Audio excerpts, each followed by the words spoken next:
नमस्कार दोस्तों, हमारे साथ हैं भाजपा के किसान नेता रमेश सिंह जी।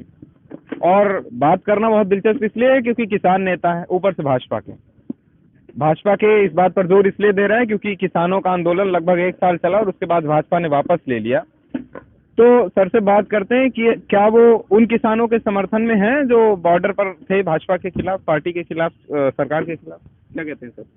देखिए, भाजपा के खिलाफ, पार्टी के खिलाफ,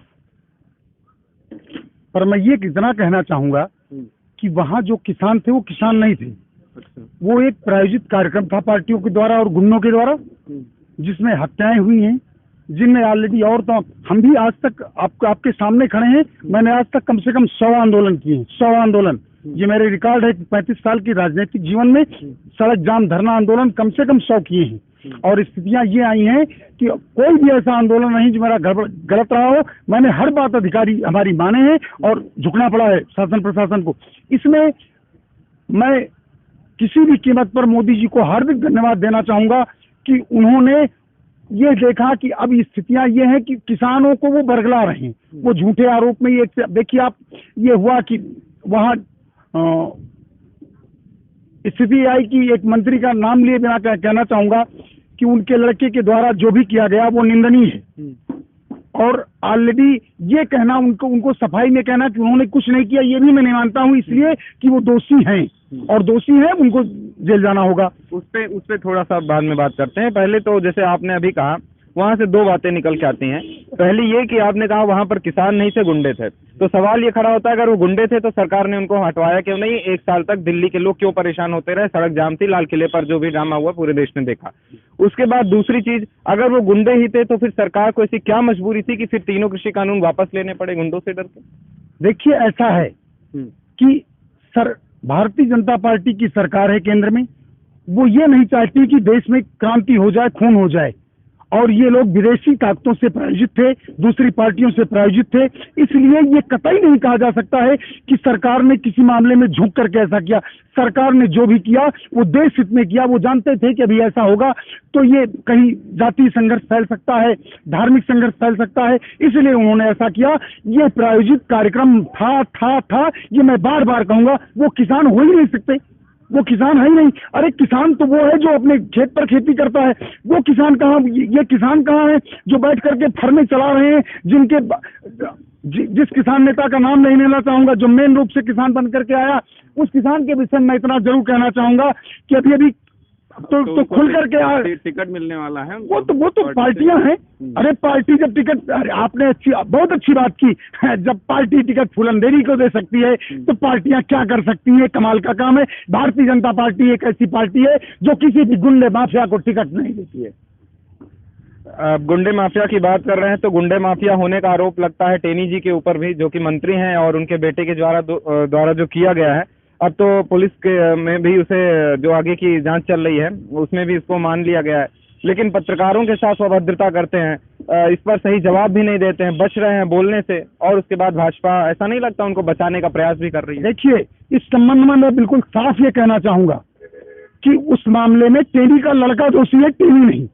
लड़का हत्या कर डाले तो क्या ये जिम्मे बाप को फांसी होती है क्या? ऐसा कानून नहीं। उसके बाद जो उन्होंने आप बताइए, किसी के लड़के पर झूठा आरोप लगा दिया जाए हत्या का, बाप विधान, देखिए ये इतिहास है, सनातन धर्म में भी है कि बाप को लड़का बहुत प्रिय होता है, हर पिता का। अपने काने के लड़के, अब बाप काना नहीं कहा, देहाती कहावत है। तो उस हिसाब से अगर टेनी इतना डिस्टर्ब थे और उनसे पत्रकार बार बार पूछ रहे थे, तो अगर उनकी जबान स्लिप हो गई तो इसके लिए उन्होंने क्षमा याचना भी की है। इसमें इतना बड़ा कोई दोष नहीं है जिसको लेकर के इतना रस दिया जाए कि नहीं भाजपा बहुत दोष नहीं। दोस्त तो उसमें कहा जाएगा, किसी पत्रकार का कॉलर पकड़ लेना ये बहुत गलत बात है। एक मिनट, उन्होंने किसी पत्रकार का कॉलर नहीं पकड़ा। ना सर, वीडियो वायरल हुआ, मैंने वीडियो देखा है। उन्होंने क्या लेकर के अपना कुछ कहा है, क्रोध में थे। देखिए, अब कष्ट में जब व्यक्ति होता है, जैसे मैं ही कष्ट में रहूंगा तो कुछ ना कुछ हो सकता है, ऐसा बोल जाऊं। ये देखिए, ये पत्रकारों की कला होती है, ये पढ़े लिखे लोगों की कला होती है। मैं भी किसान हूँ, पढ़ा लिखा हूँ, मैं जब बैठकों में जाता था तो ऐसी बातें बोलता था कि अधिकारी उत्तेजित होते कुछ गलत बोल दें। तो ये पत्रकारों का हुस्काना काम है, आप उसमें से नहीं, इसके लिए आपको धन्यवाद। वहाँ जो पत्रकार रहे होंगे वो हो सकता है उनकी ऐसी कोई पूर्व प्लानिंग नहीं हो कि इनको हुस्का करके ऐसा ले लिया जाए। ये कोई बड़ी बात नहीं है। टेनी दोषी नहीं है, टेनी दोषी नहीं है, टेनी दोषी नहीं, और यदि वो दोषी हैं तो भाजपा उन पर कार्रवाई करेगी। तो सर बस 2 मिनट और, बात छोटी ही करनी थी लेकिन अब बात खुद गई है तो थोड़ा सा और आपसे पूछ लेते हैं, मन में काहे रह जाए।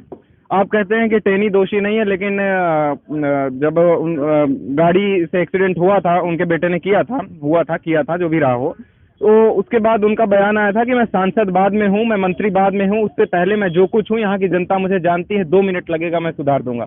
लेकिन आप कहते हैं टेनी दोषी नहीं है। उसके बाद वो पत्रकार को भी धमकी देते हैं, उसका कॉलर पकड़ते हैं, लेकिन आप अब उसके बाद भी कहते हैं टेनी दोषी नहीं है।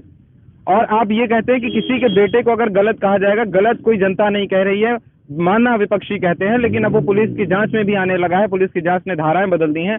अभी भी अगर आप ये कह रहे हैं कि टेनी दोषी नहीं है, उनका बेटा दोषी नहीं है, तो ये गलत है ना। मैंने पहले ही कहा कि उनका बेटा दोषी है, वो आरोपी हो चुका है, वो जेल जाएगा, लेकिन टेनी दोषी नहीं है। किसी के लड़के की सजा किसी को बाप को दी जाए, ये संविधान में कहीं नहीं लिखा हुआ है। टेनी दोषी होंगे तो भारतीय जनता पार्टी उन पर कार्रवाई करेगी। अच्छा चलिए, वो बात अलग की है, टेनी जी दोषी हैं या नहीं। लेकिन एक सवाल ये है कि मान लीजिए अगर टेनी जी दोषी नहीं भी हैं तो विपक्ष लगातार उनका इस्तीफा मांग रहा है।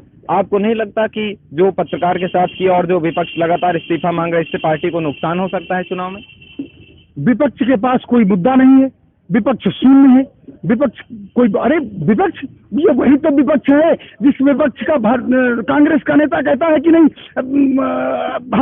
उनका समर्थन करता है, भारत तेरे टुकड़े होंगे इंशाल्लाह, उनको साल पहनाते हैं ये लोग, उनको जाकर के सेवा करते हैं।